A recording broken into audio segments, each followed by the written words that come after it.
Benjamin Sacklin, 43rd Mayor of Terre Haute, Indiana. I wanted to take a couple moments today to offer words of encouragement and support to Scouts across the Hoosier State. Programs exactly like this one teach valuable traits like perseverance, character, all through outdoor programming and a merit system, which is exactly what we need in today's society. So please strongly consider supporting our Scouts in 2025 and beyond. On behalf of the entire city of Terre Haute, thank you for investing time and energy into the youth of this community. God bless.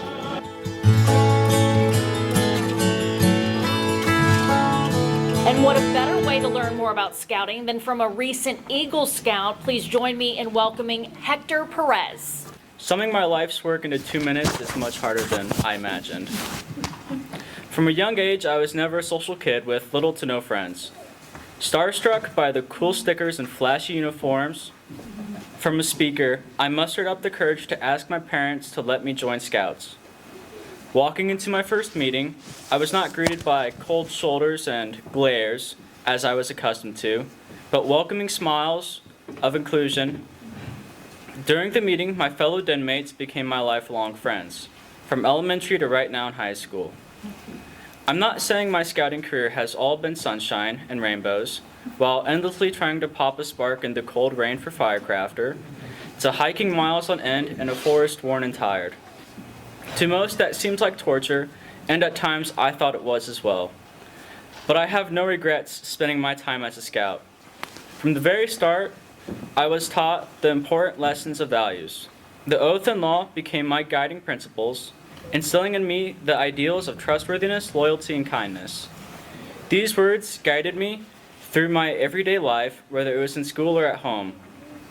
I'm not alone in these feelings.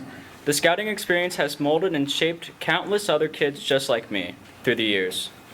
For this, I'm grateful, indebted, thankful for all the contributions to give a chance to making a difference in the younger generation's lives, making sure our futures are in good hands. Thank you.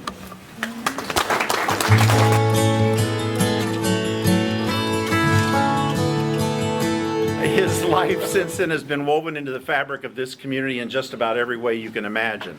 Scouting, of course, has been a major part of it, but so has his work in other community charitable and nonprofit organizations, in business and entrepreneurship, and in the education and advancement of young people. Prominent threads throughout each have included the Wabash Valley Council and now the Wabash Valley District of the Crossroads of America Council, his fraternity at Purdue University, sorry guys, not a Pike, vocational education, and mentoring people who worked for him through the years. One of his points of greatest pride is that more than 30 people who worked for him eventually went on to own their own companies. His vocation is construction, and his avocation in these organizations taught him the importance of teamwork, and he lives it every day. Jim?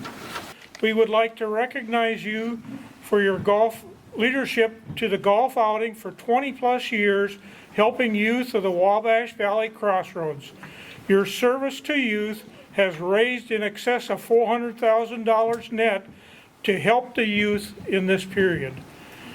Mr. Ed Pease and I would like to present you with a plaque that can recognize you for your service to youth. Would you please come forward? Presenter, he'll shake your hand. And then this was Jim's idea, which seems absolutely appropriate. This is something that you could put in your office there to have. I had two of the greatest parents on the face of the planet. Very, very lucky. You can pick your nose and you can pick your seat, but you can't pick your immediate relatives. And I hit the jackpot. I incidentally had three sisters. Unfortunately, only two of them survived. But regardless, we all grew up in this environment of love and fellowship and friendship, and I every day I can't help but think about my parents and what they did for me. And today is my dad's birthday. Very coincidentally, he'd be 116. But I really believe that luck played an enormous role in my life, and they say that luck is when preparation meets opportunity. when you finally get an opportunity to do that preparation, and you get that opportunity, is when I met my wife on the parking lot of the Phi Delta Theta fraternity house at Purdue, and she was a freshman and I was in my 6th year. And I hit the jackpot there also. So I really believe that has played a part in it, and I want to share that opportunity with the young people, which is why I've focused the balance of whatever life I have left focusing on young people and what their opportunities are, and making sure those are available. I was very lucky that I was able to travel extensively when I was growing up, and I enjoyed that immensely. And I know that when I went to the Boy Scout Jamboree in 1957, we went on the train, and this is an experience that a lot of people today just simply don't have because passenger trains are not as prevalent as they used to be. Regardless, I enjoyed the Explorer Post, where my dad was the Explorer Post advisor. And I think that one of the experiences I had during our camping and hiking and canoeing and all the activities that we did outside, I had one experience that was absolutely staggering in reflection, how it has impacted my life, that I want to share with you. One of the adult volunteers in our Explorer Post was a man named Hugh McQuillan. Many of you, or some of you, will know who Hugh McQuillan was. He was a Marine aviator during WW2. He became a lawyer. He worked in corporate world. He got into politics and eventually got into, he actually was a judge in the Vigo County court system. But to us, he was just plain Mac. We were camping at Cataract Lake and canoeing, and one of the things that my dad had made for me was a hatchet and a knife, by the way. My dad was a craftsman of beyond capability. He was immense, very capable. And he made me this hatchet, and he also made a leather sheath that I could put on my belt. And with that knife on one side and the hatchet on the other side, you can just imagine that I was the king of the road. And I woke up one morning from the night before, and I found that hatchet buried in a tree through the leather sheath. And like every 14-year-old, I went ballistic. About that time, Mac comes up to me and he says, "Teddy," he says, "I did that. I found it laying on the ground." He says, "It was midnight." He says, I really didn't pay any attention." He says, "I'm sorry, I figured it was better buried in a tree than it was laying on the bottom on the ground." This man was 40 plus years old. He didn't have to pony up to that responsibility, but he chose to be accountable and responsible. And my friends, I'm here to tell you that had an impression on me that is beyond the pale, because I have never, with that experience, never had a problem accepting responsibility, accountability, admitting when I'm wrong. You know how powerful that is, to admit that you're wrong? Couldn't we use some of that today in the environment and the society that we live in, as people accepting responsibility and accountability for their own actions?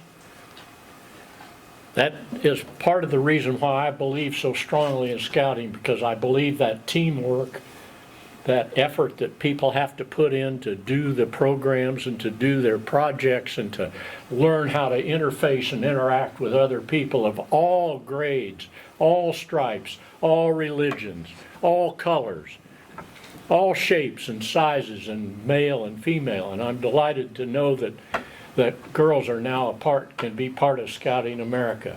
All three of my sisters were Girl Scouts, which won't surprise you.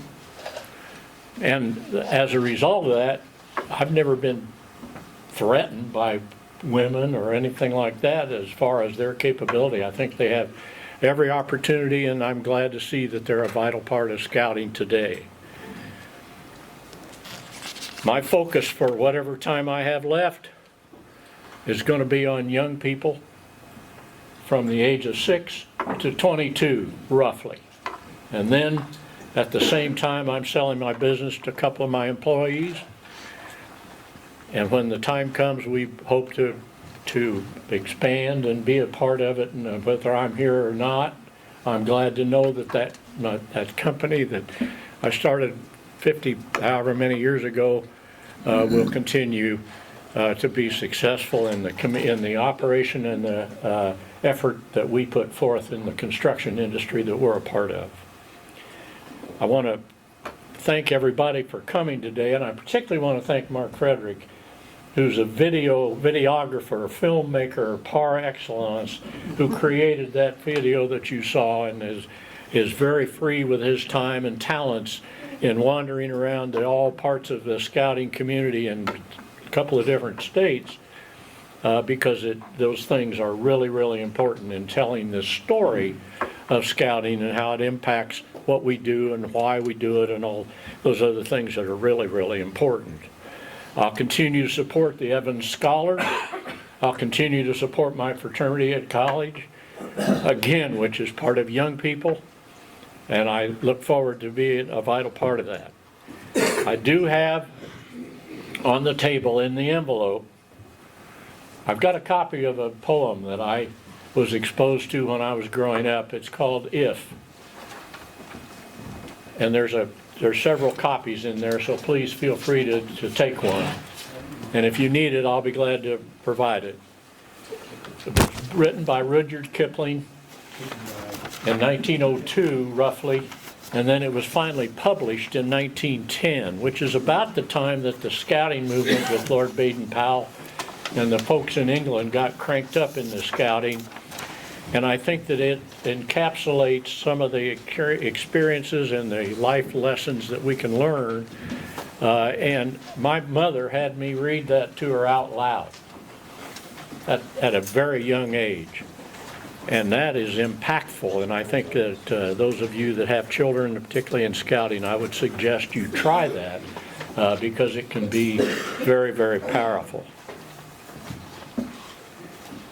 The golf outing, incidentally, is the 10th of July of next summer, and you can count on me eventually getting in contact with you one way or the other about being a vital part of that program. We really have a good time doing that. It's also my pleasure at this time to recognize another group of people that have been impactful in the scouting community in Terre Haute for many, many, many, many years. And some of you may know of the Oakley Foundation, which was started by Holly and Anna Oakley many, many years ago. And they built the scout headquarters on South 25th Street that unfortunately we were forced to sell during the recent legal issues that the scouting had. But the Oakley Foundation has agreed to reflect on and offer a grant from their foundation in the amount of $10,000, which will be deposited after the first of the year and made payable to scouts. So I'm pleased to report that'll give us a good kickoff for 2025 as we move forward. I want to thank all of you for your attention and your participation and for listening to my diatribe. Because I consider this an extremely important event, and I also consider you very much my friends and look forward to working with you as we move forward. Thank you very much.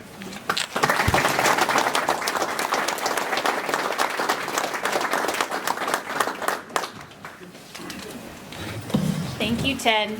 And it's time now that we join the scouting supporters at Lucas Oil Stadium.